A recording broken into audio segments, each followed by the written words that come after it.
undetermined. We're still cutting this song short. It's the Purple Rock Survivor podcast. Hello, and welcome to the Purple Rock Survivor podcast. I am your host, Andy.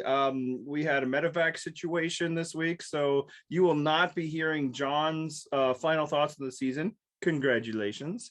Instead, I have found more than suitable replacements here to help me talk about it. Welcome back to the show, Emma and Matt.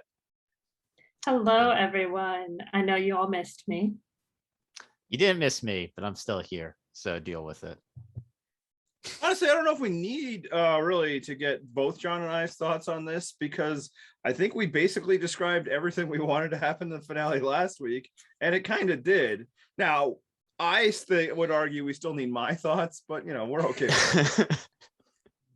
But I mean, we couldn't not have the Canadian here for the Canadian victory. So yeah, honestly, I don't even know if it's a medevac so much as maybe he's just objecting that back-to-back Canadian finalists have taken over his show, and he's just out. We used to be a country. Out. Anyway, let's get to the first question, always important one of any episode. Emma, did you like the finale? I did. I had a lot of fun during it. I thought it was a great time. How about you, Matt? Yeah, it's a great finale. It gave me pretty much this was like the best case scenario in a lot of ways for the finale, except like the only one better would be if like Lindsay lasted one vote longer, just because it would have kept like one of the possible winners in play longer. But no, it was a great finale. Everything I wanted to happen pretty much happened. Yeah, I enjoyed it as well. I got to it kind of late, so I was a little tired, so that might have dampened my enthusiasm. But no, I got a Canadian winning. I think she was very interesting in doing so. We got the rarest of things, and we'll discuss this later, but potentially it seems like we actually had a final tribal council that mattered. Good finale. And now we will talk about it step by step, because that is the way we like to do it.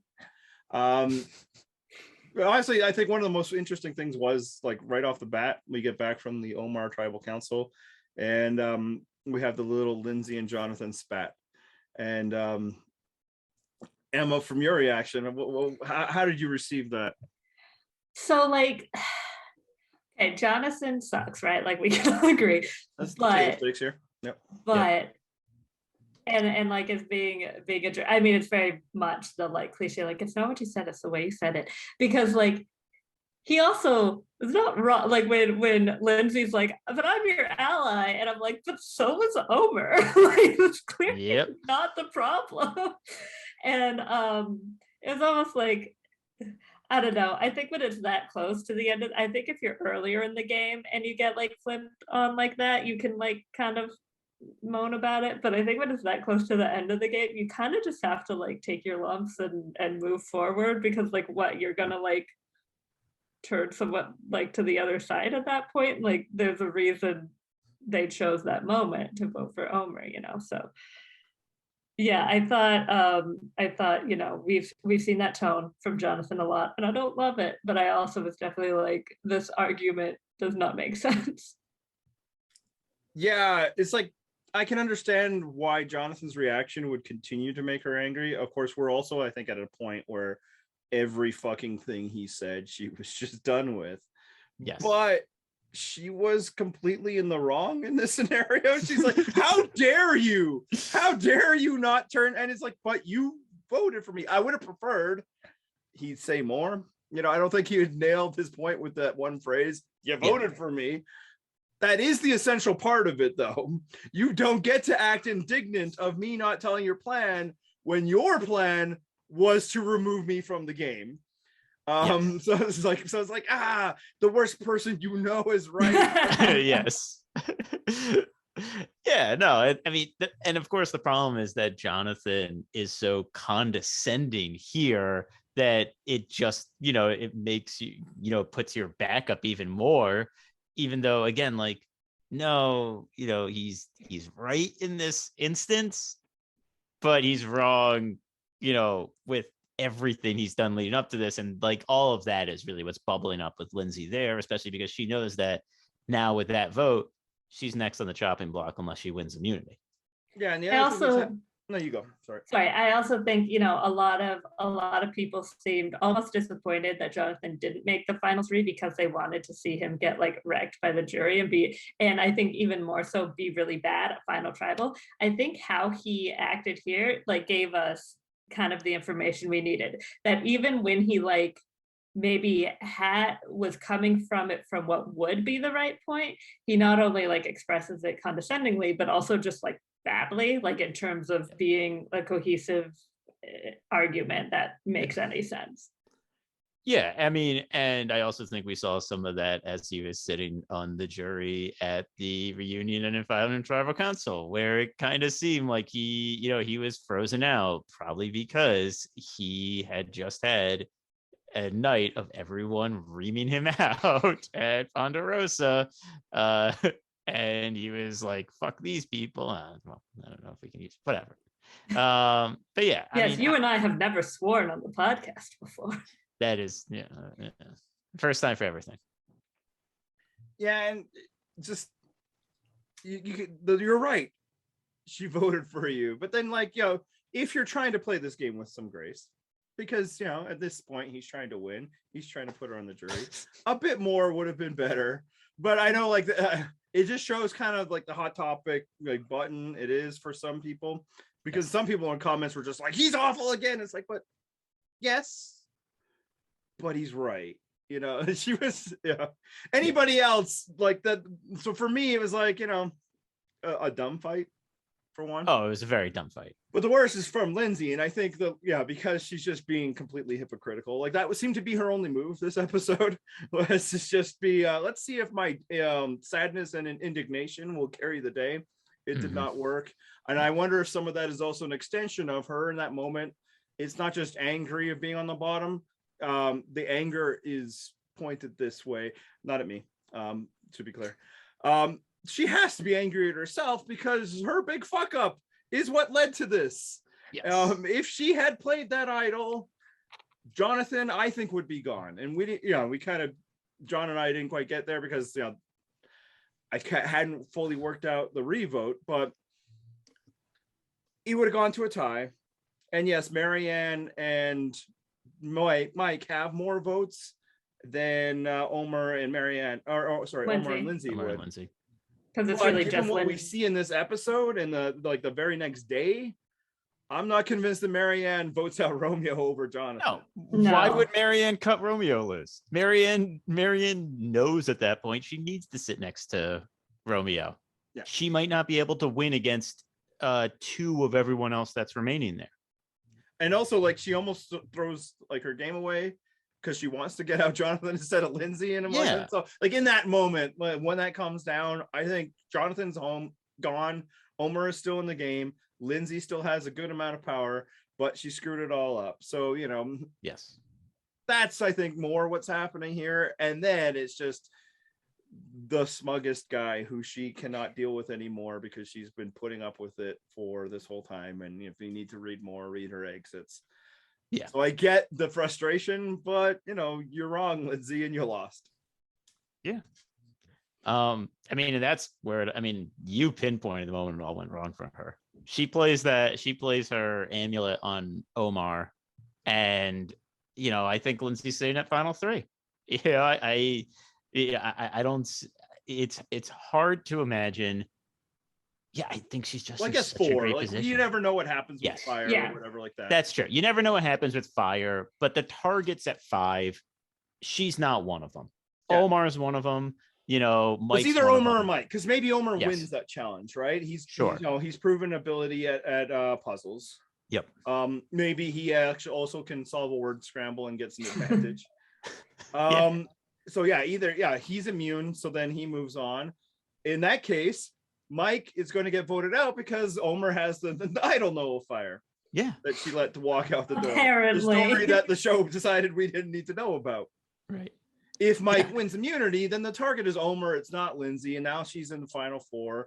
I think I can't say who's good at catching balls that are spinning with their arms behind their back. I wouldn't have guessed that somebody would have screwed it up at 1, but she'd have as good a chance as anybody. Yeah. So she could have won this game. She could have won this game. If she only played an Really idol thought she was. for someone else. Expiring. Yes. I mean, it's just, yeah, it's mind-boggling. It's just, yeah. You buy for a second that Maryanne was going to save Lindsay? Emma? No, I mean, when she was first talking about it, I was like, girl, why? Like, don't do that. I did have the thought, just of like in terms of television, before she even brought up the plan, I'd be like, ooh, what if like Mike plays the idol for Maryanne, and then Maryanne plays it for Lindsay? It's sort of a like more extreme version of like LJ and Tony playing on each other. But I was like, but that'd be dumb. Yeah, I jokingly had that prediction before even the challenge. I was like, it would be funny if Mike won, played the idol on Maryanne, and Maryanne played it on Lindsay. But I also, I was hoping it would happen, because I thought it would be a more interesting Final Four if Mike, Maryanne, and Lindsay were all there. But I never thought it would actually happen. It would be such, it would be the move of why Maryanne lost in my mind. Yeah. Which in some parts, like the episode seemed like it might be going that way with like, you know, who the focus characters were early on. And then when she talks about it, the one thing I did like is like there was some logic to her plan. So I can understand thinking it and working it through. I'm just glad she never got to it. And I like the idea that I will do this and the jury will see it. It will be a mark for me. Yeah. This is my last chance. I like the thinking, but I like even better that she pulled back and like, no, I'm not doing that. And when she first starts talking, but it's like, do they not know? It like, you know, for us, it feels obvious that like Jonathan has no chance to win, and Lindsay is the, you know, will win almost certainly against, you know, or at least very good chance. Like, I suppose we don't know against Maryanne or Mike, but I feel like she had a very good chance. I'm like, is it not obvious on the island? And then she talks to Romeo, and Romeo's like, nah, man, Jonathan can't win. I'm like, okay, they know. So what is she doing here? Yeah. And I'm glad she didn't fall into the trap like Omar apparently did, like others is like, I have this thing, I gotta do something with it. So I didn't mind that she thought about it, but I was like, don't do it. And anybody who was like wanting her to do it is either, you wanted the entertainment value, which would happen, or it just shows the antipathy that is built among certain viewers for Jonathan that are like, I don't care if this destroys Maryanne's game. I would love to see him fail. But for me, I'm rooting for the home team. So it's like, no, don't do it, Maryanne. Yeah. I mean, and the other thing, I do think there was some value to her point that like it would be a big public move. And I think that she didn't know if the Omar vote was going to be enough to carry her to a win. And if this vote with her playing without the idol, there's no big move for her. She's just like one of the people voting here. And you're not guaranteed to get anything at Fire, you know, so then so she could look ahead and be like, well, what are my moves going to be? And she might think like, I don't know, I have enough of a resume, you know, and I could see how that could be a real concern for her there. I do think the problem would have been that, you know, first of all, I do think it's good to still think of like your options and stuff. I think that's definitely was worth her time. But I think the problem is, it would have been a big public move, but it would have been a big public move that people would have been like, as I thought, girl, why? Yes, exactly. And that's why I'm really glad she pulled back from it. Yeah, saving the biggest threats in the game is not a very successful jury play. You know, ask, you know, Wu, for instance. I don't think that jury was very impressed by that move. Hannah had similar issues, although she had her reasons to keep David around. They didn't buy it, and they're all like, all you're trying to do is lose. So yes, it would have been impressive, but it'd only be impressive if it also removes somebody from the game who could beat you. If you could do this to get rid of Mike, then there could be value. But to get rid of one of the players that's not going to get votes, not a good move. That's right. All right, what do we got next? What are your final thoughts about Lindsay as a player at all? Are you guys hearing my dog just go nuts here? Yes. I wasn't hearing your dog. I was like, is that Gromit or Rudy? Like, who we got here? Oh, Rudy will never bark that deep in his life. What is rude? This is what we want to know. Make him bark. Go jab him or something. No. He's in the other room. He's Go jab him. Yeah, what the hell, man? Anything for the entertainment. One star, animal cruelty. That's what we're gonna Wow, see. okay. Anyway, I thought Lindsay was a good player. I fully thought, a few weeks ago, I was like, as like anti, obvious winner Michelle, and we all were. That's where I was at with Lindsay. I was like, this is it. It's happening. She's winning. And I liked her just fine, so I wasn't like mad at it. But I was also just like, nope. It's gonna be, and it's not like she was like horrifically under edited or anything. But it's like, oh, it's gonna be the more under the radar female player. It'll be just like, they're doing everything the same as last season. This is what's happening. Lindsay's winning. Oh, why did they show that? Because she's winning. Like, who's just fully convinced until last week. And then I was like, well, never mind. Yeah. I will say that I like Lindsay as a player a lot. I was these last two votes that she was involved in pretty unimpressed with her. Kind of like, I was like, wow, Lindsay's really good at this game. And then it went, Lindsay's okay at this game. Yeah, I think her Jonathan, tunnel vision, I think threw it all off. And for a while, like the argument that, her ticket to, winning will be challenges. He's an obstacle, which didn't bear out that much. I mean, he won some, but she won, it's about as many. That made sense. I think now we get the sense that it wasn't just that. She just wanted to beat this guy specifically. Which, like, I get it. Yeah. We've been there. Yeah. Yeah, no, I totally understand it, but yeah, it would it's have not been better just to win Survivor. That would have worked. Beating him in the final tribal, that would have worked. Yeah, I mean, it's not just the interpersonal though between them. It was the fact that like he was the one standing in her way on most of these challenges. So like he was also like affecting her gameplay as well. Like her physical gameplay as well as her social gameplay. I'm doing air quotes if you're listening along. So we could hear. Yeah, and no, I thought I liked her personality. Obviously, good at challenges. In her interactions with Omar and also with Jonathan mid game, it proved like she knows strategy. yes. Now, in interactions with Jonathan, maybe it seemed more impressive than it was. Just to be able to punch the holes in his airtight plans. But I mean, clearly she got outplayed. At the end, Yes. Oafish Jonathan was able to get people to work with him, and she and Omar were not. Now, some of that is because they didn't mind the idea of going to the end with him, but some of it is that he had, the tighter bond with Mike than did she. They were able to work with Maryanne when she took Maryanne for granted. So, but overall, I liked her presence on the show. But like Matt, as the past two episodes, like, okay, yep, she lost, and I know why. Yeah.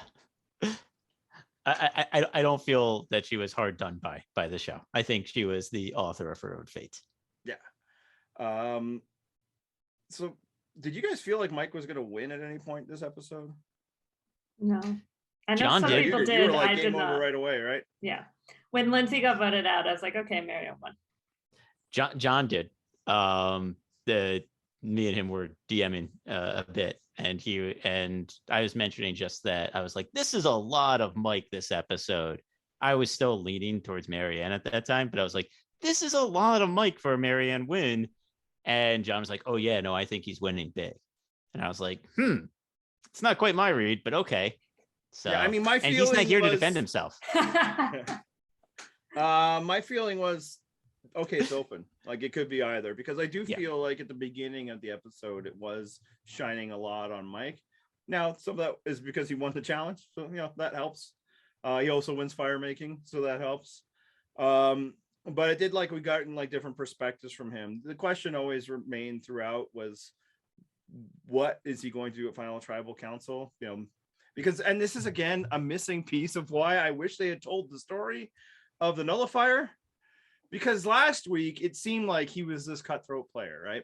Omar saves him, and right away, it doesn't matter, I'm gonna go up against Omar. And I'm like, oh, okay, so this whole honor loyalty stuff, it is just a play. That would be amazing. But no, apparently he felt genuinely betrayed and had permission to do it, and it fit within the scheme that it wasn't an act. And then of course we get the final tribal council, which we'll get to, and wasn't deep into that tribal council where I thought he was not going to win. But I did feel like a lot of the episode leading up to it was not like it wasn't like like Earl Cole levels of Mike, but it felt more Mike than anyone else. And I would agree with that. I felt like he I thought he was maybe going to get more votes than he ended up getting. Obviously, this is pre-final tribal.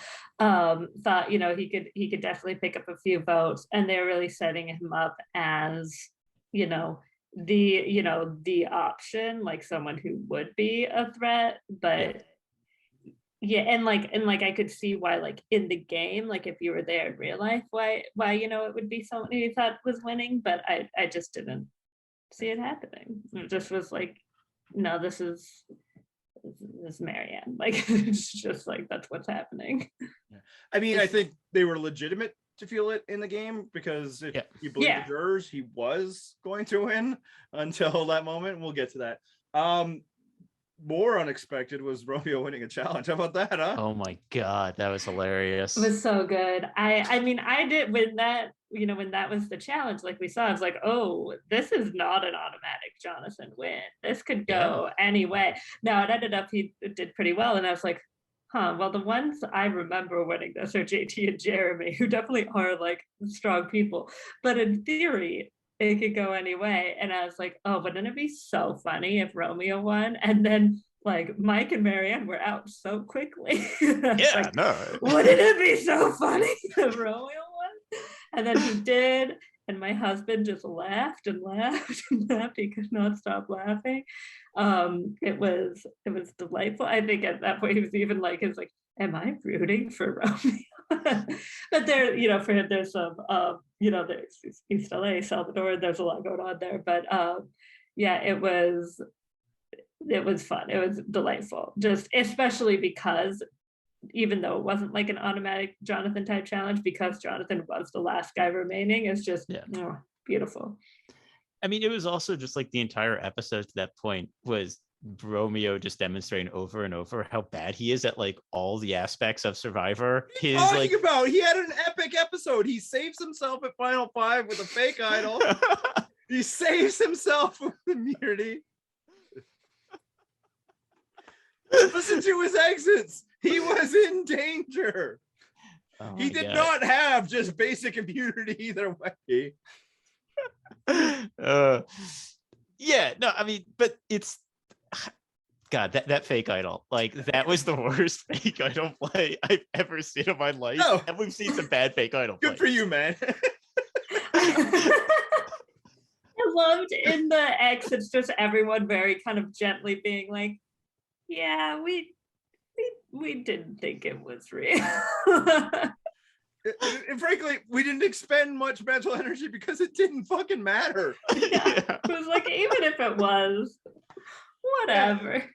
If I believed it, it's because I wanted to believe. It's like, oh, cool, the idol's off the board because nobody is voting for Romeo. But how about those fake idols, though? And God bless him. I don't think he actually believes it. Everything about his final exit interview, and I actually have only read one. I don't need to pluralize these, but it just feels like he's just like saving face. He's constructed this narrative for himself, and you know what? Good for you, because there wasn't really one constructed for you, Romeo. I will say I didn't read any except for like the excerpts you shared with us, but I listened to the Art Half one, and there he's pretty much like, yeah, I knew I wasn't gonna win, sort of, talked about, like, I know you had expressed surprise about the idea of him saying he like considered stepping into fire, like even that he was like, yeah, like briefly thought it because it would be better, but to like it would give him something to impress the jury. Give something, and also like he's like, I really want to get rid of, like, but more it was like I considered putting Maryanne in because I'd want to get rid of at least Mike or Maryanne, like one of them gone. But then I was like, well, I'm probably not going to win anyway, and so I'd rather Maryanne take it. Very like Lil energy, I think. I never got the impression that he was delusional enough to think that he won, but You didn't fool anybody with that fake idol. I just love that. Like Mike, his "good for you, man" was like even less heartfelt than when like Omar told him he's never had sex. you know. God, the thing is, like, I This genuinely is what we loved miss without a Mike. live reunion. I genuinely loved Mike just as like a character. Like he had so many moments that just cracked me up with just like his reactions to stuff, because again, he's like 30 years older than everyone else out there. He's Everybody. 58 and everyone else is like late 20s, early 30s. He's talking about Yeah. a few old guys like him and Roxroy. And Roxroy's like Roxroy's 15 years younger than him. but spiritually much older. Oh man, you know, I think that's where Mike lost Roxroy's vote when he grouped them together like that. Roxroy's like, hell, what are you talking about? Your kid just graduated university. I'm a stay-at-home dad. My kids are children. Oh man. I think this is actually probably a fast answer, but maybe not with this group. Should Romeo have played his fire decision any differently? My answer is, who fucking cares? It doesn't matter whatsoever. I was like, you know, he wants Maryanne to be there. That's fine. You know, honestly, it's conceivable to me that he could have gotten second place. Yeah, if, I think if he was there with Jonathan, because neither of them would get a vote. Yeah, tie for Right. second place is still second place, even when. But I'm not sure if that happens if Mike is gone. Mike's And Jonathan's if Mike's available on for the jury, somebody. because Mike might vote for Jonathan. Yeah. Right. Yeah, and Mike has actually said in exits that he would have voted for Jonathan. So, and then there's also the possibility that maybe Roxroy votes for Jonathan. I don't think he does. I think he's A votes for lot Maryanne. of I think he people votes for kept Maryanne. a lot of people kept talking about like, oh well, Roxroy will vote for Jonathan. I'm like, he was at that tribal council where Dre and Maryanne played their idols, and he looked like he cared about it. You know, like I was just like, I don't see. You know, maybe if it was the three of them, but then even then, Roxroy's the type who might be like, well, Romeo was on my tribe. You know, like I mean, also, Roxroy voted for Maryanne over Mike, and he had a much bigger bond with Mike. So. although Mike did. But in the did conversation betray about like him. Roxroy could vote for Jonathan, it isn't necessarily against Maryanne. Like back when we were That's having it fair. 3 weeks That's ago, fair. right? Yeah, so that's If That's it's what I'm against like saying. Lindsay and Romeo, like does that tribal council act as a tiebreaker? And again, I also It feel like might. Roxroy probably hasn't, like this is probably not the first time in Roxroy's life that a white person was overly sensitive about the potential of being called a racist. Like, Right. Yeah. yeah, but that I mean, and that could go either way, where either he like brushes it off because he's dealt with it a lot, or he's like, I'm so sick of this shit. certainly possible. and you know, cares more about, you know, either Romeo, who was on his tribe, and he's the type of guy who'd be like, well, we were on the same tribe together, or he'd care about, you know, Lindsay having played the game well, but also been physical, whatever. I mean, that's completely hypothetical. Yeah, we don't have to worry about that. But I did think, yeah, I mean, like part of me felt validated in my opinion when he doesn't vote for Mike, but it was also like, well, Mike did technically betray him. But I don't think he was gonna vote Jonathan, and a lot of people did, and I disagree personally, but it doesn't matter. Didn't happen.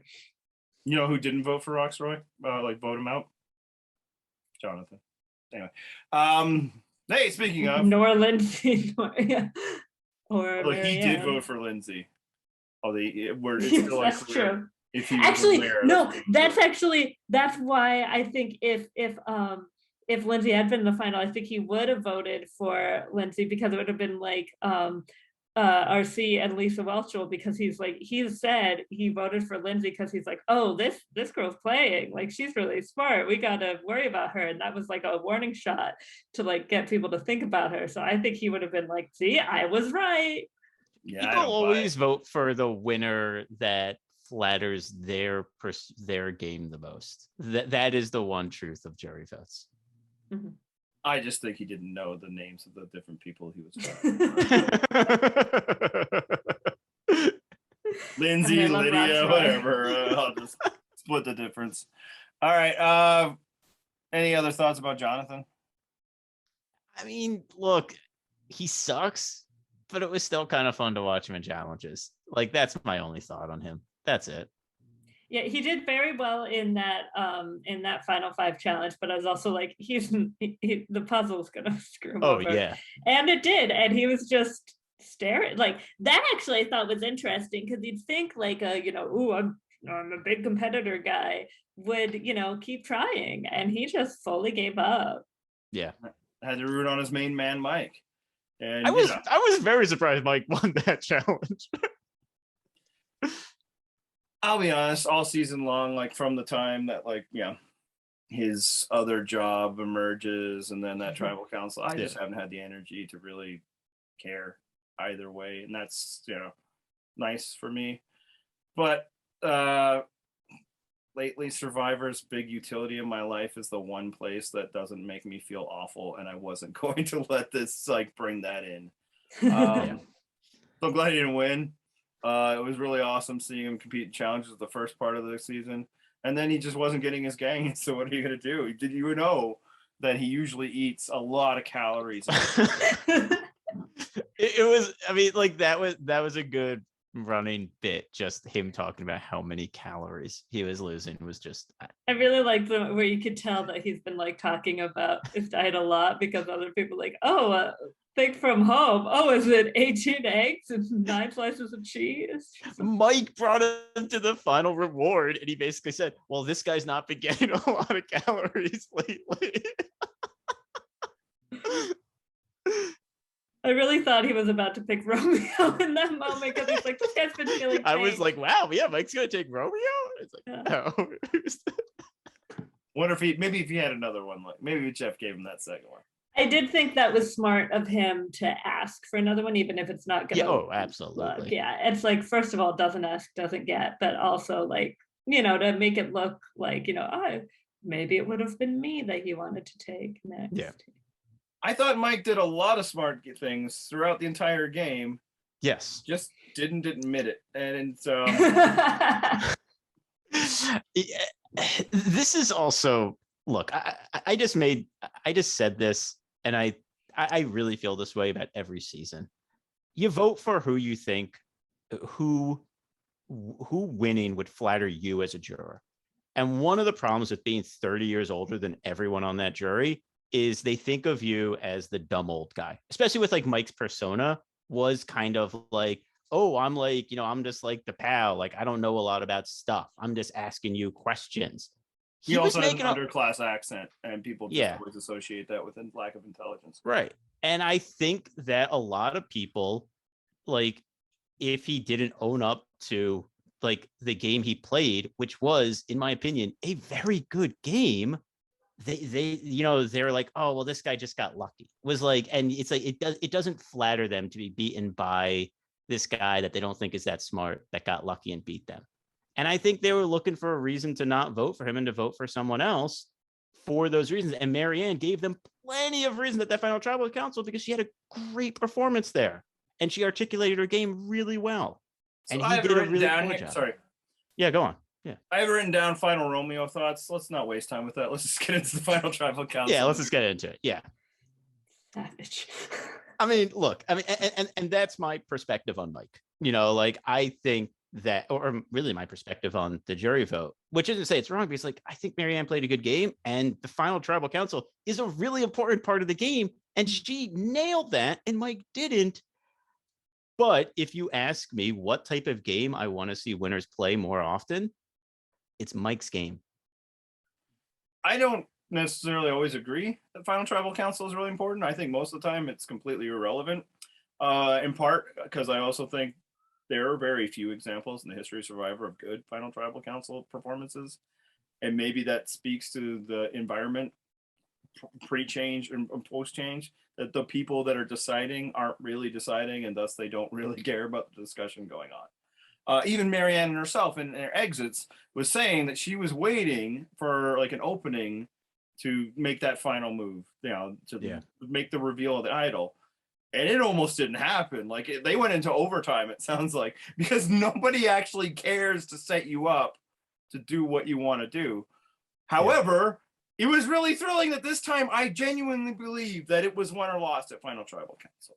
That I don't think, I don't know if it's as I don't believe the poll, even though at least this time it's like, half an hour after versus, 8 months after.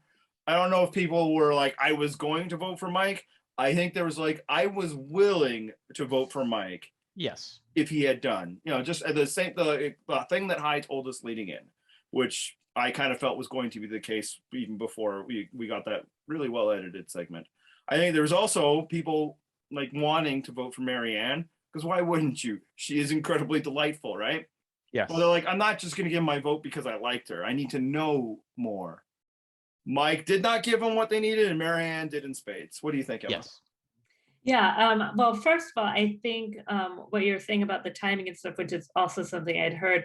And I had recently heard something too that said apparently Xander last season had gone to a point where he was like trying to explain the game, and Jeff Probst actually like cut him off and was like, oh, we don't have time anymore, like time for this, which is insane. I guess, the pizza was getting cold.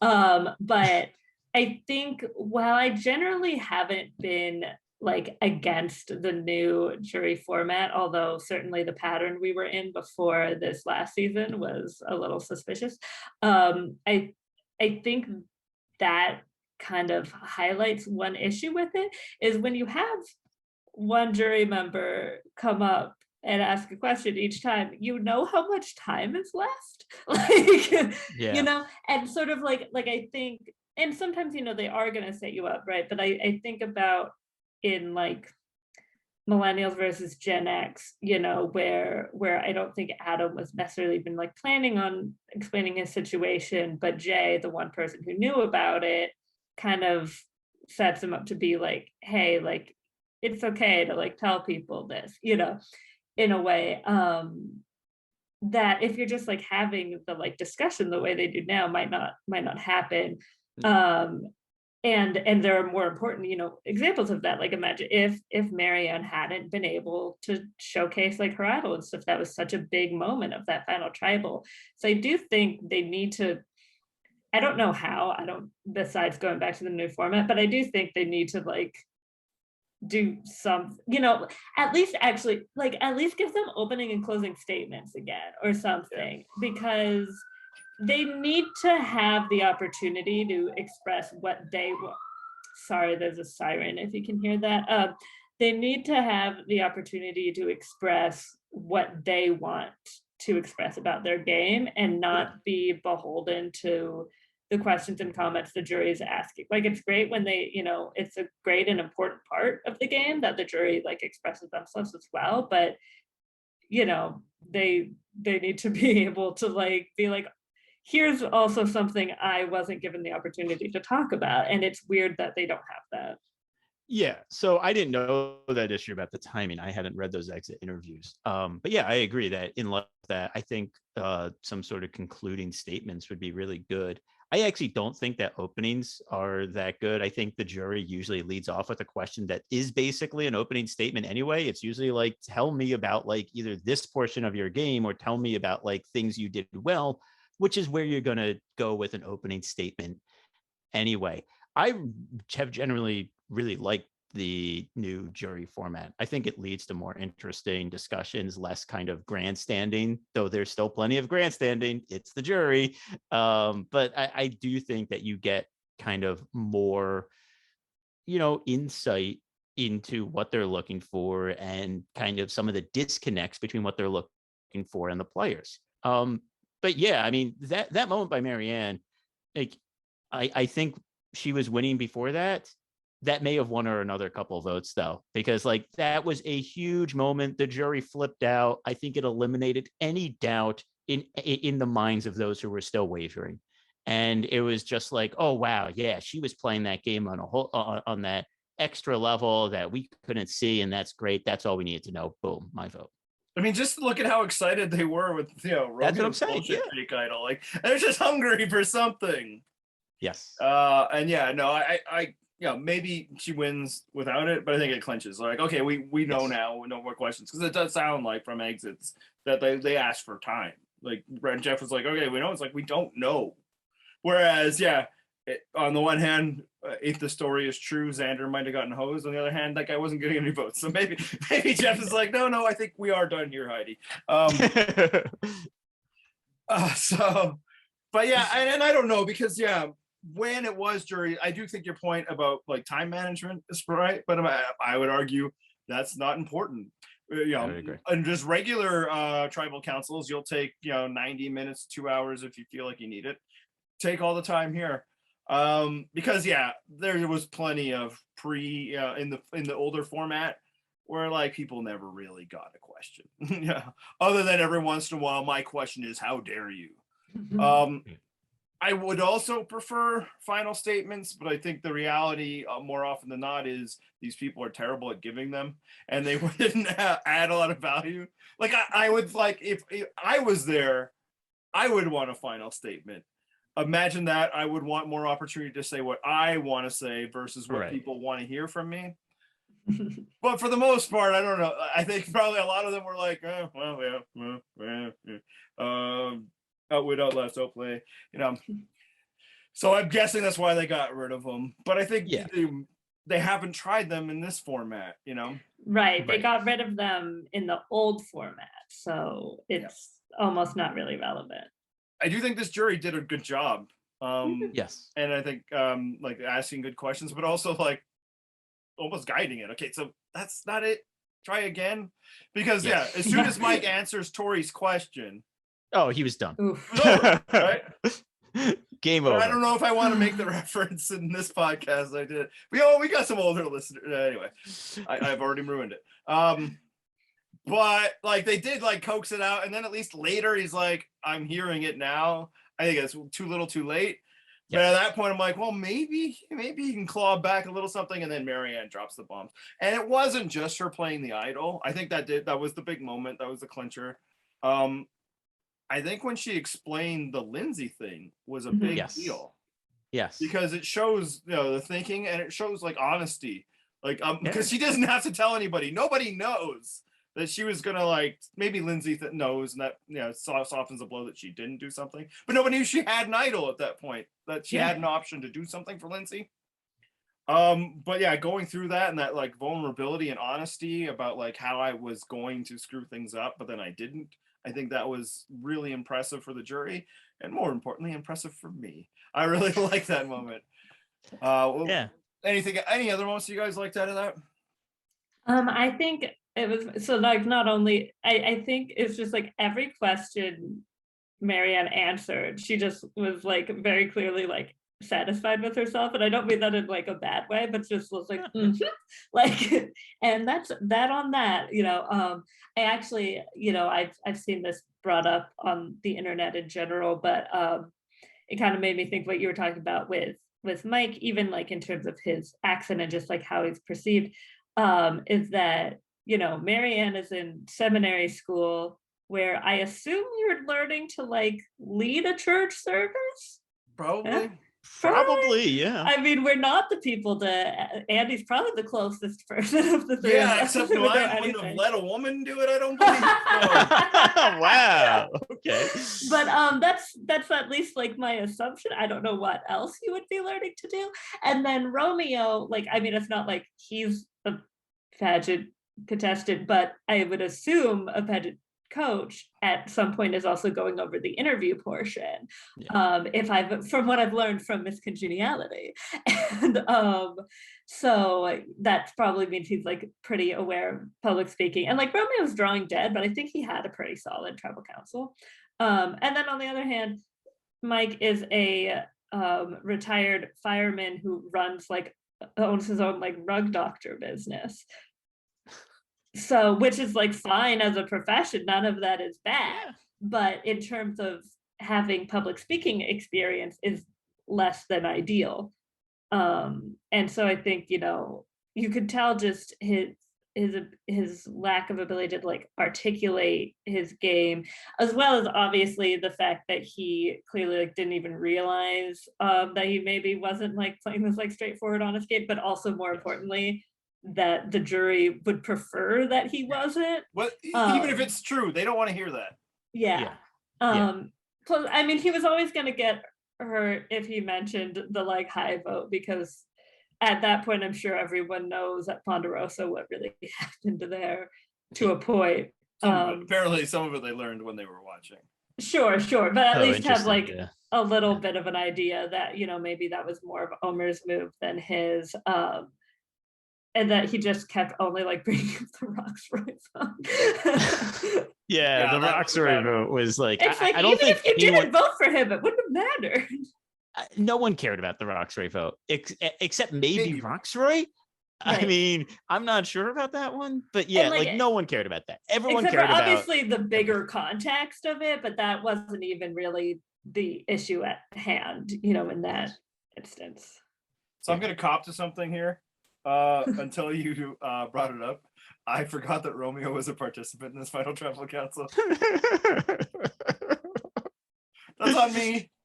Clearly he was, but part of my issue, until he got into the more personal stuff, and now that I'm remembering it, that actually was really good and affecting.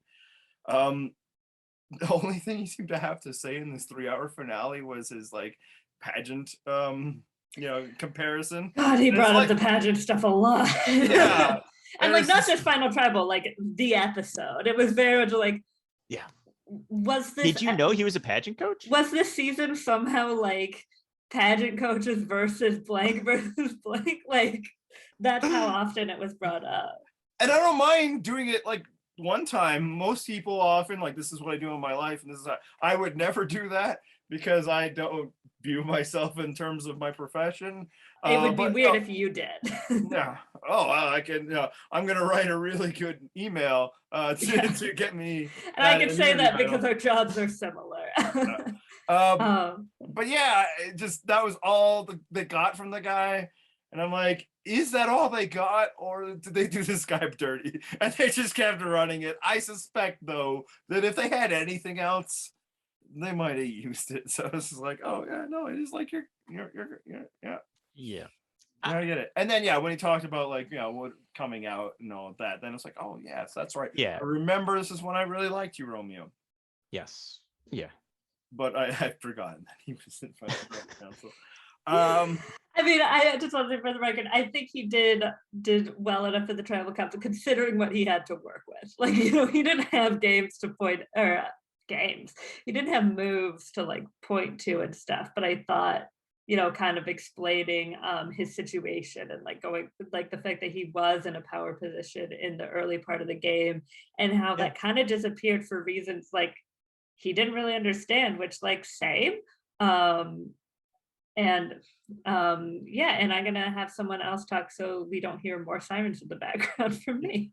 I thought his point about like the frustration of being the decoy vote, like that was all solid. All of these are good arguments, and the best that he had for people to be like, congratulations for getting here, Romeo. But he didn't have anything for why he should win. And I feel like there was only kind of like one time someone came at him hard, and that was Omar very clearly comparing him to a cockroach, which but other than that, you know, most people Omar loves pigeons, so he might have genuinely meant that as a compliment.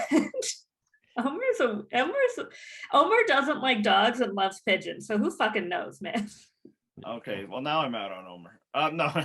Yeah, me too. Yeah, screw that made guy. me more in on him. Well, of course. Actually, I don't like birds because either. I'm a front runner, and he got out last week, so bye. Yeah. No, you forgot about when High was very indignant about the time that Romeo voted for him once. Oh yeah, that's a fair point. But yeah, I mean, the point is like most of the people just laid off him at final week, and like, and instead of, we have seen in the past when there's a clear no vote finalist, and everyone's just lining up to take their shot at him just because it feels good. I'm glad they didn't do that with Romeo. Like, it's not like Romeo was my favorite player on this season by far, but I don't need to see that. Like, there's an actual interesting decision here between Mike and Maryanne. I think there's two forms of the no vote finalists. There's everybody's angry and then they take their shots, or there's we actually have no questions for you and kind of don't really need anything. Like Troy's end got that. I was gonna say the Troy's end fact. Yeah. Where that I wouldn't have minded the shots, but right. If Jonathan was there, he would have gotten the angry ones, or at least a fair bit of them. So at least from Lindsay. Absolutely. I think some from more. Probably a few other people. Actually, to kind of further the idea that like Mike did lose this at tribal council, and I do believe that. It sounds from Maryanne, she's like, they weren't asking me anything in the beginning. Like it was really about Mike, and then it's like, okay, it's not Mike, and thus it's Maryanne. Like it's not like they were, like yeah. But it's like, but we want a reason also for Maryanne, not just not Mike. And then yes, she brought it home. Yeah, I think once it was not Mike, it was very close. Like I think that the second that he answers Tori's question, it becomes then very close. And then once they get the reason for Maryanne, it then becomes the landslide. Then bring on the pineapple pizza. Mike ate so much pizza there. Oh my God. There was like barely a second where Mike wasn't stuffing a piece of pizza in his mouth. It's all me. No. Jeff was like, more pizza for Mike. Mike's like, yeah. Any final thoughts on Mike? He's fun. I enjoyed him. I mean, I've given my thoughts on Mike. Like, I think he's fun. I also think he was genuinely a good player. It's just like there's those players who have trouble recognizing their own game at Final Tribal Council, and he might be an Amanda Kimmel. I generally think of the same too when I think of the. That's what I'm saying, right? Yeah, it's like I think there's some South Pacific coach comparisons as well, except he wasn't as like actively manipulative or delusional, because there was never like, let's pray to find the idol. God, I'm sorry. I know a lot of people I have always hated Coach. I hate Coach in every season he's played, and I don't think he's a great person. But Mike just seems like pretty solid, at least in the game. Seems like a solid dude. Seems like he wears his heart on his sleeve. I know in the pregame press, a lot of people were surprised that he named Ty as one of the players he's most like, and it's like, again, I can see that now. Yeah, it makes total sense. Yeah, a delight. Including not being able to own anything in the Final Tribal Council, although because they were all like, "You suck," and this is all your fault. But still. Right. Yeah. Yeah. I mean, the lesson for Mike, or lesson of Mike, and this, I imagine most fans know, but I think now we have definitive proof from somebody who could win but didn't. Is you just can't play like that, and even if it's true. Even if you only voted out for people when they were about to betray you, juries don't want to hear that, because you can't put the onus on them for one thing. They are incredibly self-involved. But then modern juries also, like, they all want to be seen as somebody who votes for a game player. Yes. So you need to be able to give that. And if he had just done just a little bit of that, he would have won. But if he had done more Mike of that, was he a might game not have player got to the end because he would have gotten tripped up on being a game player. I mean, look, and the reason I keep defending Mike is because he was a game player. If you look at him throughout the season, he's in the middle of the big post-merge alliance the entire time. Pre-merge, he's getting alliances. He's trying to navigate, that the tribal where Daniel blew it up because he was an idiot. As the great Drea said, his social game was on point. Like, it wasn't just like, oh, we all like you, that kind of social game, which I think is a little more what Maryanne's situation was. But he had a lot of connections, and he came into it where his, tribe, the tribe he came into, it got pretty decimated quickly. And yet he lasted and wasn't just, taken a lot like they. Right. At Final 6, Maryanne, could have easily gone with Omar and Lindsay had they done a better job maintaining that relationship with her. But at that point, she had a better relationship with Mike. Maryanne's biggest move in this game was Mike's move. It's edited more as though it's Maryanne's. And obviously, she's the one that gets rid of Omar because they were willing to, take the punt and just get rid of Romeo instead. But it happens because Mike, at least as we see, initiates the conversation with Maryanne. Yeah, right. And that was a really, if we had known about the fucking idol nullifier, that's a really smart defensive move. Not just getting rid of Omar because you think he's like a top player, but because like, I have safety, that can put me to Final Four if I can get there. But this guy could just take that away, and there's nothing, I could do. unless I get rid of him first. Right. And Also, that's- he's been hiding it from me and telling other people. Right, which means, okay, maybe our connection isn't as strong as I thought. Like that, which like, I mean, of course you don't tell the guy who has an idol like a nullifier, but like Yeah. that's good gameplay. That's really smart. And I don't get why they didn't think they could spare a couple minutes each fucking episode to talk about that on nullifier, but that's a different story. Yeah. The final 5 vote. Maryanne's talking about doing one thing, and Mike's like, no, it has to be Lindsay. He got it that way. So, like, I do think he played well throughout the season, but not in the final moments. He blew it at the buzzer, and Right. Yeah, I mean, ask Amanda and I Kimmel, think- as we said, like Right. that part matters. Right. And I think that's why I say that, I would rather see winners in the future who play more similarly to Mike than to Maryanne, just because we've been seeing a lot of winners who kind of emerge at the very end with one big move at 5 or 6 and then just hang on for dear life. That was, Have we? I'm sorry, I just think of Chris Underwood, who literally There you just go. emerges Yeah. at the final I stage. mean, it's, and like, I want to see Now I'm winners just who are thinking like about Chris really, Underwood. I want to see winners who are like really involved throughout like the entire game, who are like part of the driving decisions throughout the entire game. Like, I don't, and I think Maryanne's a really good winner. I'm really happy she won. I think she played a good game. I just, I would like to see winners that end up, and maybe this is gendered, and maybe women, aren't allowed to play the game that Mike did, where he's so crucial to those votes.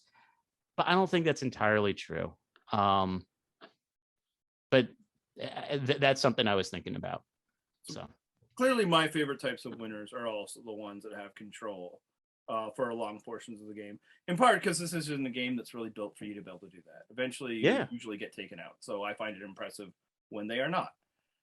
But I think my next kind of favorite is more like Maryanne, where at some point in the game they've and maybe they didn't have much control, maybe they didn't have any, but they're like, that's enough, I'm going to do something, because my least favorite type of Survivor player in general, and I feel like there's been even a couple winners this way, is when they never do that, but they're just like the least bad option in the finals. No, that's not the case here. She recognizes her situation, and it's not like she's, I mean, in some ways she gets to hang around, like they never were voting for her because they were underestimated, but she shows like a recognition of her place, and then does something, and then thinks to do something else before she realizes that something else would not benefit from her.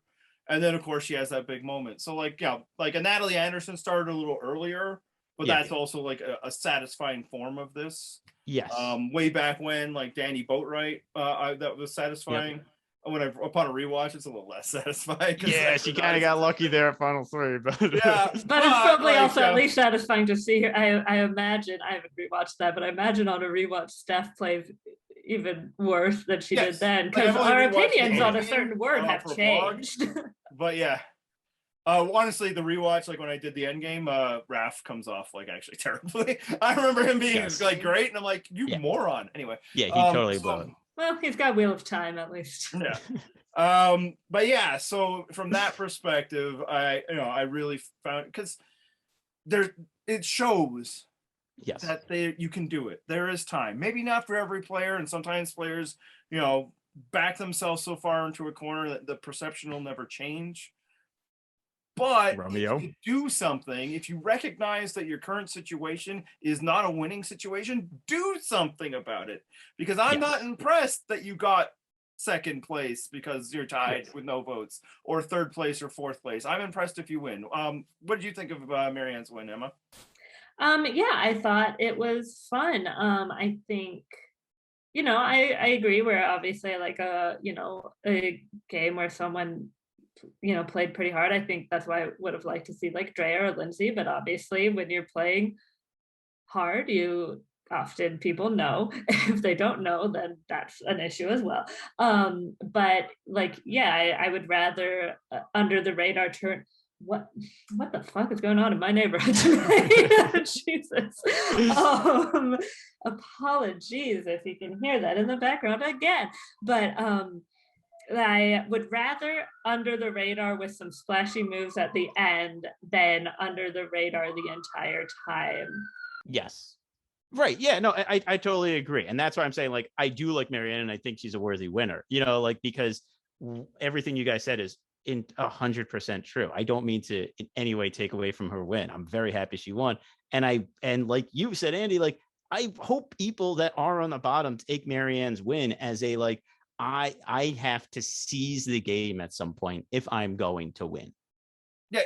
You don't normally get to convince the jury of this secret game that nobody ever saw when you were out there, and Maryanne was able to for like two reasons. One, the odds-on favorite going in muffed it, and two, she had something to point to that they could see, and I guess three, she had a final thing to show them that they could see. So that was all like, oh, okay, you actually were doing stuff. Congratulations to you from hiding it from us. Whereas instead, we often see the people that lose the tribal councils like, I'm going to explain my case. It's like, it's too late. They've already written you off. Yeah. Because everybody's playing their own game in their own head. But you need to show the people that are deciding upon it. It's not actually, just your words. The actions when you were there matter. And then for me as a viewer, I like to see it on the page as opposed to like hearing about it in exit interviews. So like, do something. What could you be referring to? That makes the narrative of the TV show I watch. That'll be far more compelling to me. And obviously, they have no control over the edit. No. But if you're gonna, I was gonna say, if you do something, it'll make the edit, unless of course you buff your game over an idle nullifier, and apparently it won't make the edit. Yeah, I mean, and that, and I completely agree with that. This goes back to our number one principle: be entertaining. And Maryanne was entertaining, and that's why she's a good winner. Yeah, and I think that's also fun because it's not often, I feel like, where a character grows on me in the way that she did, because I haven't been on the podcast since I think the premiere, where Andy and I talked a lot about finding Maryanne to be kind of a lot, and I stand by that to a point, but I think it settled down a little bit as she got more into the game, which makes sense, both in the novelty wears off and also the energy wears off. But even when she was a lot, I felt like she was probably a good person. I think of when I worked crappy, customer service retail type job, there was a guy from another store who would sometimes come in and help, and he was just the nicest person you've ever seen. Everyone loves him. He was just delightful. But sometimes working a full shift was just okay, let's settle down, man. I need I need some quiet time. And that's just a personality thing, and that's just it doesn't say anything about who someone is as a frankly person. It might say things about us, right? Yeah, that probably does. This person is too nice, I can't take it. Yeah, I need someone to have a little edge to them for me to find them relatable. But I really wasn't rooting for it at all until that move. And Mike, was a big part of that. But I mean, to see the extra vote really work is cool. It's rad as hell. Yeah, no, I mean, and the fact is she figured out the way this could make it work. Mike may have come to her about hey, let's get Omar at some point, but the move was really how to make it work after the immunity challenge goes the way it does. And she's the one that's well, I don't know if Lindsay is going to play the amulet there. This is how we can split the votes. And frankly, getting Omar out there was much better for her game than it was for Mike and Jonathan. Mike and Jonathan are fine with getting Romeo out there. It's more certain for them. So that was a really big move for her. And it probably helped that then Omar was talking it up back at Ponderosa as Maryanne's big move, And then the way she explained not only her secret idol, but the way why voting out Omar set her up so well, especially when you have Jonathan being oh, was it your idea? And it's also for all we know, people come up with I don't think. I'm sure a lot of people were maybe I'm sure a lot of people were thinking of getting rid of Omar. But like, yeah, and then you backed out of it, Jonathan, for, you know, as you guys discussed, with decent reason. It shouldn't have like, worked. Yeah. Shouldn't have worked. Mike was the- right. Why bother? She's just gonna play the idol. He Makes thought sense. too highly of Lindsay. Is his mistake in this scenario. Yeah, I and thought you know, Maryanne did maybe- a great job also in that moment of, like, you know, taking Jonathan's bullshit and then explaining, well, yes, you did, but I was also thinking it. Imagine that. Sorry, continue, Emma. No, I mean, that was, you know, that's basically the bulk of it. And like, you know, explaining like, okay, not only by getting rid of Omer, I basically was in the final four, you know, and being in the final four, you know, it's a pretty, and with a solid shot of most people choosing to take me. And, you know, you could tell that people were impressed by that. Yes. Yeah, also, you know, full marks to her for that, finding the moment. She'd been waiting, and it was the right moment. This is why, and I knew, and she's even able to work in, like, I knew I'd already gotten Mike to promise this and all that. So yeah. And like, we get pieces of that from her throughout the second half of the season where she like has the right idea. She has a good awareness of what's going on. Just, you know, she doesn't have the social capital with which to do things. Right. And the thing was, like, the thing about Maryanne was, like, she had good reads, you know, like one of the most impressive reads I thought was the fact that she was like, Mike promised me his idol, he's going to give it to me. And I was like, there's no way Mike gives you his idol. I was like, Mike's not giving her, like, you his idol. He's going to play it on Jonathan. He's going to make sure that he's sitting next to him, so Jonathan will take him to the end with him. And then he played it, and I was like, oh, good read. Okay, props. Like, that was that, you know, and that's the thing. Like, she didn't have the social capital that Mike did at the merge, so she then had to acquire it once the numbers had gone down. And then, you know, when the time came that she did have social capital, she was able to use it really well and take her to the end with that. And her lack of social capital, I think, well, not like entirely, you know, some of it is kind of beyond her control, like just by being one of the younger people, being like having the personality she has means like people aren't going to take her as seriously. She's a young woman versus Mike being the oldest person there. Yeah. And again, she explained that really well in tribal council. She exactly. What was happening with young women and all, and that I think for sure struck a chord with some of the jury members. Like, you're right. Yeah. Awful. Right. And I think Maryanne, being a young woman of color, especially, probably started behind the eight ball in a way that Mike did not. Like, Mike started with, you know, ahead of it. Mike started with maybe. I'd say yes and no. I think the old guy often also has like his own challenges to overcome, although not as much as the older woman. I mean, one of the reasons I liked Mike was because he wasn't acting like Roxray and yelling at everyone about the shelter all the time. Like, that was the first thing I liked about Mike. That's also why I loved Roxray. I mean, but that was also why I loved Roxray. Just delightful. What a character. So bland he circled back around, and I love that. Yes. It's too soon to probably really process it in this way. You know, recency bias and all of that, but more I think about it, Maryanne's final tribal council might be the most impressive. I don't know. Like, Todd is always the gold standard. And I think that's the competition. And I think the two reasons. One, they both did really well. Two, they both feel like that they won. It flipped. It flipped the result. Yeah. But and then I was gonna say, well, but Todd also got the advantage of having like a poor partner matchup. You know, like Amanda falls apart, but is that really different from Mike? I don't think so. I mean, look, I see Mike and Amanda the same way. Amanda did so bad that Courtney got 2 votes, guys. Yeah. Is Romeo like, the Courtney? No. I think so. No. The really skinny, the person who's so skinny, and you expect to go out first, the person who's impossibly thin, and then somehow less the whole way, votes for random people out of pettiness, out of personal pettiness. Oh my God. Is Jonathan James? Hey. You know what's funny is, you know, I don't even know if we were gonna have this on the thing, but I was thinking about where I'd rank this season, and in my head I was like, probably right around China.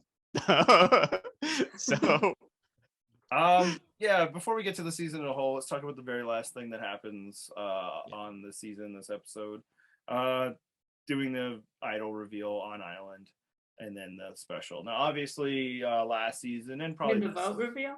So vote reveal. What did I say? I was like, we've been Idol talking about the reveal. idol reveal for a while. Idols, votes. It's all the same. Obviously, both for 41 and 42, this was, a practical consideration. They had no knowledge of whether they were going to have one. They didn't want to do it over Zoom in Jeff's garage. But recent talk is like, this is now a feature. This is the way it's going to be. Yeah. And I just want to get your thoughts on both what you think of that as a decision, but also like, how do you feel like this specific instance played? Emma, what do you think? Yeah, so we've talked about that offline. Offline, that's why we got to do it here. Yeah, No, we're it only was not online. offline. Yeah, I was Everything like, we do, our entire online. relationship is online. Hey, other we've than met once every several 4 years, times. we like go out and Not eat me. next to Yeah, each not other. you. You're the only one I have left, Matt. Someday. But we had talked a little bit about it, so I know, you're coming from largely through an entertainment factor, but you know me, I am empathetic. I care about people. So You're the Maryanne of this podcast.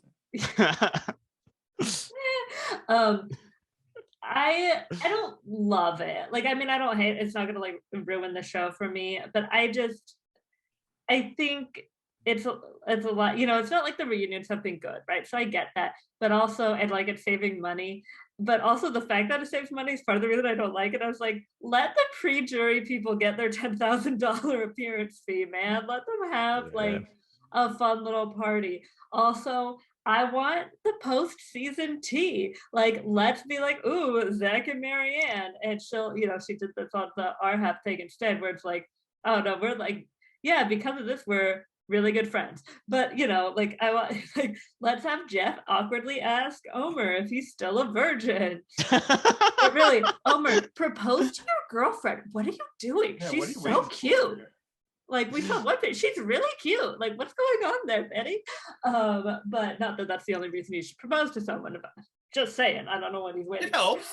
It helps, And like, you clearly he thinks highly of her too. It's been a while, right? That's honestly the biggest thing. I was floored when he said he'd been in a relationship for 6 years, and I was like, "You're 30." That's like, a long time.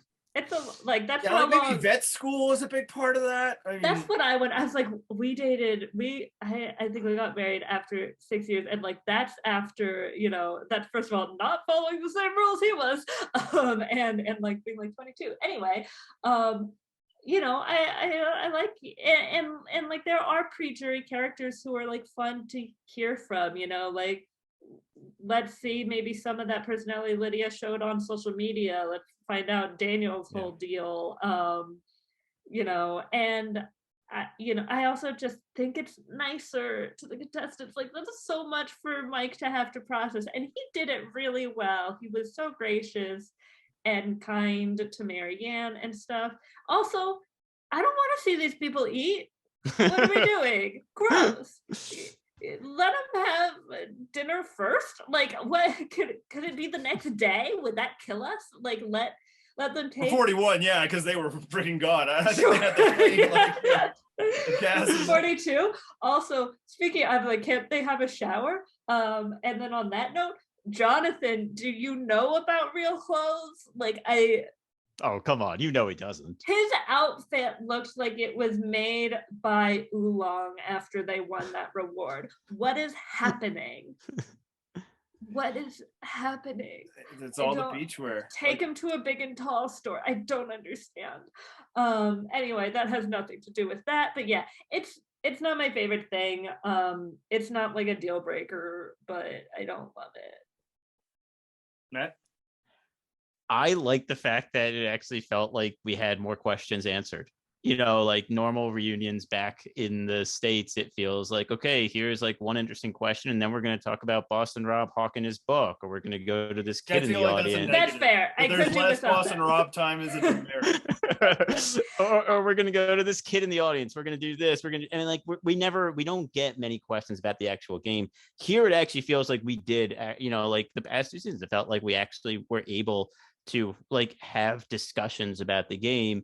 And while I don't trust everything that's said, even now, I trust it more now than 8 months after the fact when they're covering their butt after seeing how it was covered on TV. that's a decent point. However, I do feel like a lot of the questions are like, so do or die, am I right? Yeah, You know, those ones and it's stunk. like, Yeah, I mean, I don't yeah, care. I want to hear the tea. Like, we yes, didn't I get do too. Ponderosa. I What know. what and I understand what, but it's like, then if we don't get Ponderosa, then be like, hey Chanel, what was that like? How did you greet anybody? Like, hi, how'd you feel when Omar came to see you? You know, like Roxroy, Chanel, what was it like with Tori showing up after that rival? Roxroy and Tori, you good? Like, you Nope. guys been getting along. Like, give me the drama. I mean, the main thing I dislike about this format is something that was particularly noticeable in this season was it got spoiled to hell. And the spoilers were out there. And frankly, even though I wasn't looking for them, I heard enough through other people who do go to places where the spoilers were rampant that I was like, Maryanne's winning the season. And I was pretty convinced of that, even with this finale. That's why when I was saying to John, like, this finale has a lot of Mike, but I was like, but I'm pretty sure Maryanne's winning the season because I'm pretty sure that's what the spoilers say. I didn't say that part to him because he didn't know that. But that was like what was going on in the back of my mind. I was like, so Mike has to blow this big time. If we can take a moment to talk about me, I think I just want to brag about the fact that despite being on Twitter a lot and more so than Matt especially, I avoided all the spoilers. I'm a queen. It's cool. Especially you post on Twitter more than me. That doesn't mean you're on Twitter more than me. Fair. Trust me on that. I mean, I got 2 accounts, babe. But that means you're wasting time switching accounts. I'm just locked in on the one the entire time. Got 2 browsers open. It's getting crazy. But I avoided it. I think also, like, I saw, whatever comments talking about how people would like reply Maryanne's winning. Obviously, if they're posting a boot order, that's a full spoiler. If I did see anyone saying Maryanne winning, maybe I did. I probably took it the same way. I was like, I'm Lindsay pilled. Lindsay's winning. Like there were so many stands of Maryanne and the people who have that personality that were doing that are definitely like the type that are just like, oh, queen, like she's winning, which is like fine. Right. That, and so then he can just avoid it. But that's a bummer. Yeah, and I agree. I do think it's an issue. Like, spoilers happen anyway, but it's definitely a lot worse when they know 100% who actually won. Yeah, it definitely could be. I don't know enough about how other seasons have been spoiled. I have a theory about one in particular. Apparently, Philippines was spoiled that he must not be named one because he was convinced he did. But yeah, I mean, it does make logical sense also because, there's more crew members that would be aware, not just the cast. Because that's where the spoilers would come from before, is the jury talks to each other. They generally know how it's going to go down. But yeah, like the idea of it's really tough on the people that just lost in that moment or the person that just won. It shouldn't be different in a live vote reveal if people aren't spoiled, True. But you've also seen how the show was edited. You've seen how the show was edited, and so you have a sense. Yeah. And you didn't just sit through, like, in some cases, a like vicious berating, not in every case, but like and sometimes, I mean, and I think like Mike, it wasn't vicious or anything, but I think Mike definitely like sent through that time like, oh, this didn't go well. And so on the one hand, at least he kind of knew, but it's still kind of seeing instead of being able to like kind of come to terms with it in the meantime, it's like you're just seeing your dream that that he's had for 21 years, which, excuse me, Mike, you do not have to be that old to have been a fan for 21 years. Some of us were children. But yeah, like I just, it's a bummer. Like even Romeo like knows he's not going to win, but I'm sure it's demoralizing hearing yourself be discounted like that, and you're able to process it differently. Yeah. I think the argument that it is less nice to the contestants is accurate, both like the finalists and the pre-merge. I think the argument that we lose out on a lot of the stuff is best case scenario and not an accurate reflection of how reunions tend to be, because Jeff Probst is not good in a live environment like that. and the contestants often are very bad in the live audience portion. So we don't often get a much. Now, I suppose a counter argument is if they had done this in All Stars, it would have been right after, Boston Rob's in tears, and we wouldn't have gotten a proposal. We wouldn't have gotten the proposal. The And flip if we side didn't get is the rest of the All Stars reunion is a fucking disaster. Yes. But it probably would have been if it was right after too. Like they would have been so salty. Yeah, that's true. If we didn't get the proposal, and they know Amber won, do they still date afterwards? That's Do they true. get together? What happens? This could have eliminated all four the lives. mini Ambers. So many mini Ambers to lose out on.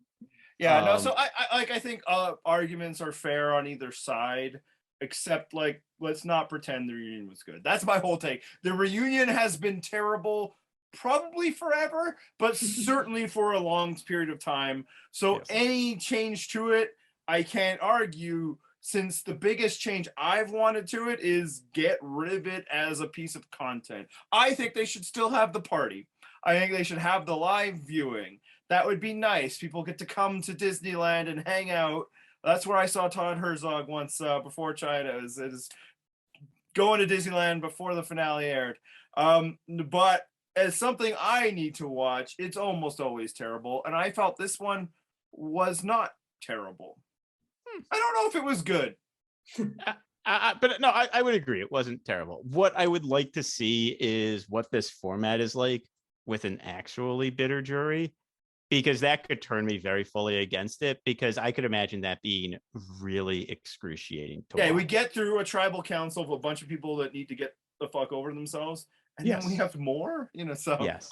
Yeah. But again, going back to All Stars, however many months didn't change any of that. Those people still sucked. That's true. That's true. Anyway. And no, oh my God, imagine Samoa Oh my in God. that format. Okay, now I want it back. Now I want it. Yeah, now I want it. Although, that's the thing. Spoilers. But then he would go winner. into That motherfucker still thought he won. He was in tears, Yes. 6 months and a full season later, begging to buy the title. Yeah, because then he would have gone into Heroes versus Villains knowing that he didn't win, which Right. meant he might have done things differently. And is that what we want? Probably. Yeah. So I think that's still like a mark in the ledger of the waiting could be Agreed. better. I don't know.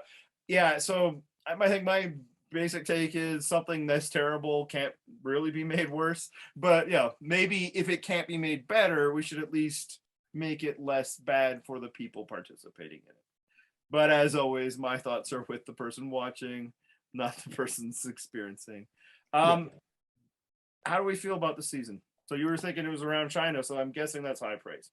Yeah, no, I think it's pretty high. I think, I think for me, probably around like China, David and Goliath, Millennials versus Gen X. I think it's a really good season with a really good cast. I think there was a lot of exciting moments. I think it had a great post-merge. This is a really good season. It might even be higher when I finally sit down and think about it more. Yeah, I rate China really high, so it probably wouldn't quite be at that level for me. But I liked it a lot. I think I liked it for a little longer than John and Andy did.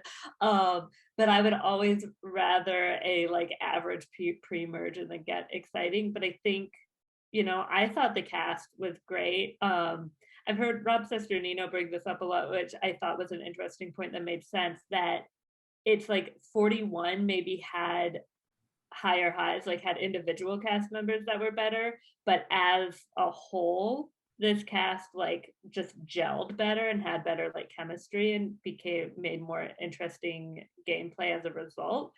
Sort of a sum is greater than its parts type situation, and I think I agree with that.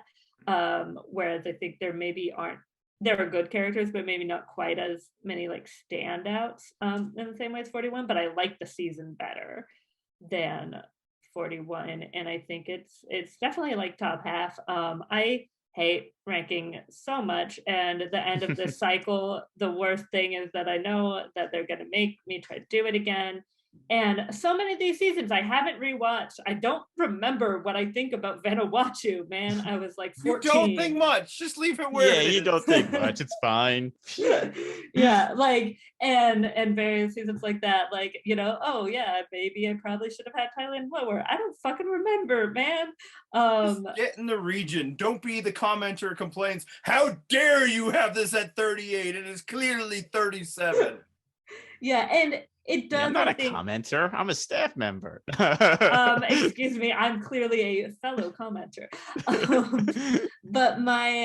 But I think where it actually does get harder is not the stuff I don't remember, but the stuff I know I like, but that I have rewatched a lot. Like, how do I compare this to like a Token Jeans with China, not Micronesia, because unlike Andy, I know where that belongs.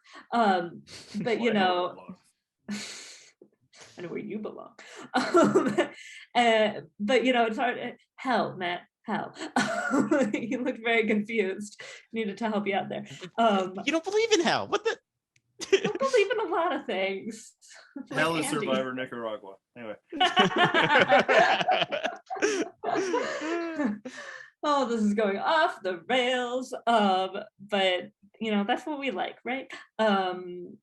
Anyway, it's harder to compare, I think, to like really good seasons that I haven't seen in a while, you know, or that I've seen a lot, because like, I don't know. So that'll be fun. I'm definitely not dreading it at all. The rankings are a living document. You can feel one way now and be like, I was a little over enthusiastic about, you know, that season, or you know what? Now that there's been some time, I actually do feel really good about this. And then the good news is, despite it being the absolute most popular content in the site, who fucking cares? That's why I feel the pressure. I was like, we're influencing random people on what seasons to watch. Or you can just be lazy and just keep your rankings of seasons and just slot in the new ones where you think they go, even though you think like, hey, I was probably wrong here. So I'm not saying I don't do that, but how do you decide where? Anyway, this is not the point. Let's tune in next week for Emma's decision paralysis. That's the next podcast. We're gonna live rank every season. No, and we'll all have different lists, so that'll go really well as audio. That'll be fantastic. My number 40 is okay, and then I'll talk about that later when we get to 31. I'm afraid to make Nicaragua not 40 because I don't want to get fired from this job that doesn't. Well, at that this I don't point, do it probably anything shouldn't for. be 40 since there's been 42 seasons. Oh yeah, you know what? Fuck. 2 seasons worse than that. I have one. Well, this is like how it's always the year 2000. You know, the 90s are always 10 years ago. Numbers are scary. I enjoyed this season quite a bit. If that comes as a surprise, it's because people misunderstood what John and I were getting at. What John and I were largely getting at, because I agree, it's better that the pre-merge is, you know, average to get to the second half. Is that we have to talk about it every week, and I want shit to talk about.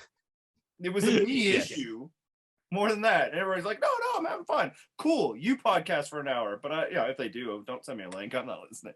I mean, pro tip, maybe when like that's how you're feeling, don't open everything. I'm like, nah. But it was honest. That was an okay episode of television. I'm just saying how people are going to interpret. If a lot of people are interpreting you one way, that maybe then I've got messaging. people talking and I'm doing my job. Honestly, the biggest thing I think my take from the season, it was completely devoid of bad. There was nothing in it that bothered me at all, even the stuff with Hourglass, you know, because it was inconsequential largely. So yeah, that's where I'm starting at. Baseline, nothing bothers me. Then we get to certainly a bunch of things that I enjoyed. And thus I think, it'll rank well, probably never as well as some people think, because I'm old and thus I favor things that were important to me when I was in my 20s and 30s. That's just how it works. Your 30s were in the past. Yes. A while back now. Hilarious. So yeah, that's where I'm at, where it ranks. You need to tune in later and find out. A spoiler, maybe higher than what season that many people think is the best season of all time. Boo. I mean, I don't Maybe think it's the not. best. I I haven't think it's looked the at second best. Yeah, we don't. Yeah, come on now. I said some people. Okay. But yeah, I no boo and hiss all the complaints. I same. thought it was solid throughout, and most importantly, a Canadian won. We win, we win. Oh, Canada. Home and native land. Okay, so but in 41-42, obviously they did a lot of tinkering with the game. Lots of bang up symbolism of dice that don't roll and hourglasses that don't turn. You only get to pick one thing that they brought into the game that you hope leaves out that door. Whether it will or not, this isn't, I think they're going to keep that or not. If you could remove one of the new changes that they brought to Survivor, what would it be, Matt? Hourglass. Fuck that thing. Emma? Do I have to pick something different? No, you pick what you need. Hourglass. Yeah, Hourglass. Now that I'm seeing it one, that's not that interesting a conversation. It's the obvious choice. If you'd like us to pick a second, I would also get rid of Do or Die. That would be my second as well. I didn't think past Hourglass. My third might be the rice situation. At the Actually, you beginning. know what? That is that my does second suck. one. Yeah, Yeah. that is lame. Yeah. I think they need to refix. Just give them fucking rice. Don't Something. task someone who's allergic to coconut and then not give them rice. That is mean. Yeah. Yeah, I Like, think they here need we've to. got a vegan and someone who's allergic to coconut. Yeah. It's How did it's- Drea do anything? That blew my mind. What a miserable experience that must have been. What Jesus if, Christ. when properly fed, she is a dynamic speaker? Like, what if that is where she was saving it? Or That'd be what very if disappointing. her allergic reaction to being around coconut, not consuming it, is a completely monotone type of voice? That'd be really disappointing. All right. I can see it. Flip side, one thing besides the diversity of the cast, let's call that that's a great thing that should always be. And in fact, I'm also really looking forward to the next returnee season that has also that Ooh, role. good point. I didn't even think about that. Yeah. Yeah, that's gonna be fun. So besides that, an obvious good. What's one thing that they've brought in these 2 seasons that you would like to stay? If you have to keep one, they're like, we're keeping one. And maybe there is something that you actually do like and want to stay, but if otherwise you have to pick something. Emma, you go first. I'd say the shot in the dark. I've seen people be like, oh, shot in the dark's the bust. It hasn't hit.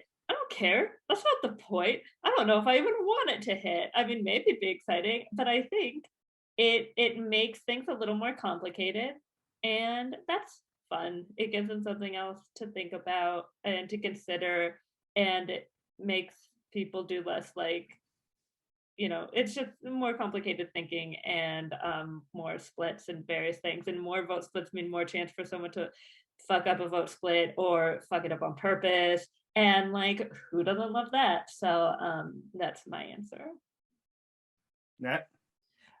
I like the shot in the dark, but my answer would actually be the creative editing that we've seen these past 2 seasons.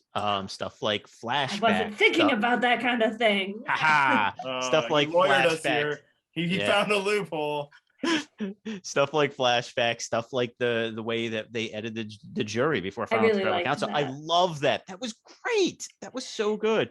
I want, I really love that stuff. I think they've gotten really creative, and I think it's led to better storytelling and better seasons. Like, I think it's been really good. So I'd love them to keep that. For me, I would go with Do or Die, just so math nerds can continue to eat shit. Oh, Andy, I don't know if it was in her written ones, but you should listen to at least Lindsay on Our Hat, because she fully talks about it. It's like, oh, has anyone were people telling you like that you made the wrong choice and you made the right choice? And she's like, yeah. And it's like, what are you talking about? I made the right choice. And it's like, sometimes I went with my gut. So your gut's gonna be better than statistics. I don't care. And I'm just like, yes, queen. Lindsay just rising I did back read up. that, and I must have gotten busy at work right after, because I don't know how I didn't screenshot it and tweet it. Guts don't fail. Suck it, math. Anyway, that's not my real answer. The Do or Die otherwise yeah, sucks. of course. Sorry. But I do find it delightful, the probabilities. And my last word on that, because obviously when it happened this season, my only objective was to annoy people who follow probabilities. Yeah. And thus I probably downplayed my argument. My argument isn't that one use doesn't matter, all that. It's that this way probability works is things that aren't 100% can fail. And everybody on the line, there's like, I can't believe this has happened. You're the ones who chose a terrible understanding of probability. If in a basketball game you fouled a 66% shooter, would you expect him to make the free throws, or would you think that was a good decision? If a 333 hitter came up to bat, would you feel good about this scenario? Like, oh man, we got a good hitter here. It would be like, oh man, we only have a 1/3 chance. That's what I'm getting at. And everybody was like, I can't believe it failed. You're the idiots. I was only playing one. Because failure is still a possibility, even if you make the probability higher probability choice. Anyway, if I had to don't pick worry. something- I think it'll be back, so we'll still complain about it. Yeah. Next time. And if it fails again, maybe don't even do it. The one thing I'd keep, actually, I still like the knowledge is power. I think there's life in that. I think there's different Yeah, things that's a to good go one. on. I want to see what will happen when people are now prepared for it as an eventuality. Maybe No, that's a good one. they'll actually shut up and do something with it. So I still think there's life and interest in that one. I would like to see some way they get the similar to the phrase idols. Not exactly that, but something along those lines I think would still be good. Can I want to say something about the jury like segments that we were talking about, because we didn't really get it on that. Just something that's kind of funny about like how there are different kinds of fans, right? And we always say that like, oh, the fans always like reflectively hate change, right? Or I think people reflectively hate change. But we saw, I think most of what I saw on like the internet and with like the super fans was like really liking that. My friend who watches the show was watching it live for a change. So there's your example, doesn't always watch it live. I mean, neither does Andy, but like, let's just say doesn't always watch it on Wednesday. That like, I'll get to it. It's in the queue. I couldn't imagine. Yeah. Being on the internet before you've seen it, that's different than having like familial obligations that evening. Right. But she texted like as soon as it happened, texted like, this is unnecessary. I'm like, oh, this is awesome.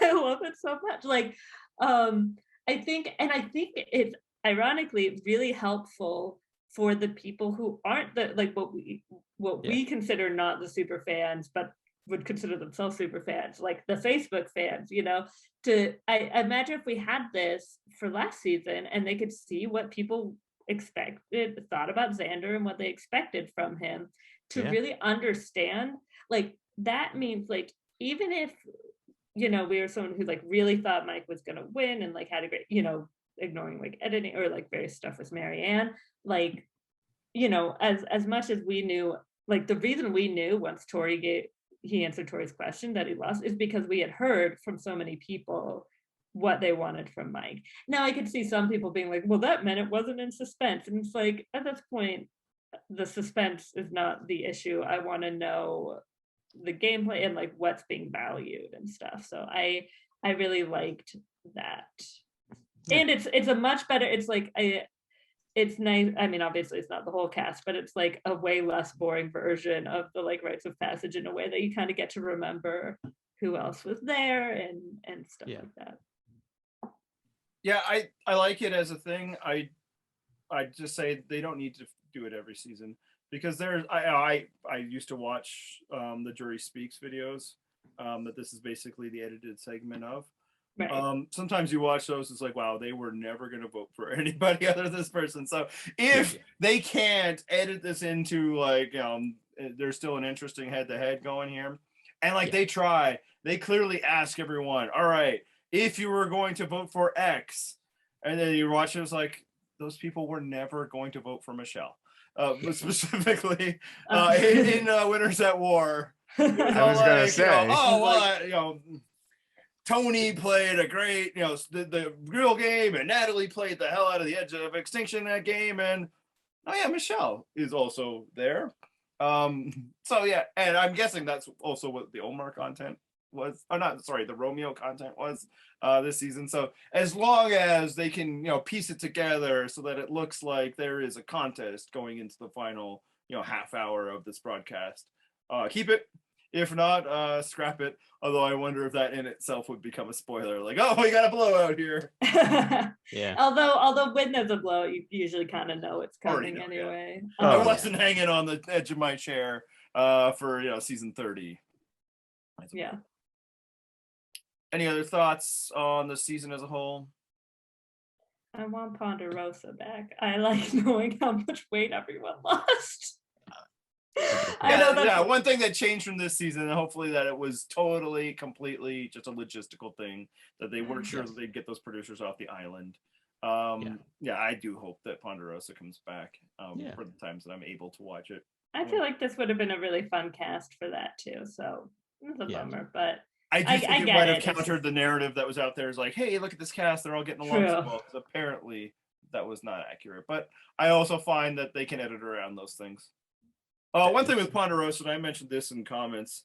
I'm okay taking a break if it means kind of revamping the talent show portion of every Ponderosa episode that had been happening of late. It's like they had that thing, that super fun video with Chris Noble. Yeah, it's like now everybody has to have a thing after that, and it's like sometimes cannot it all works. be Chris Noble. But sometimes it's like, okay, I guess Liana does spoken poetry, good for her.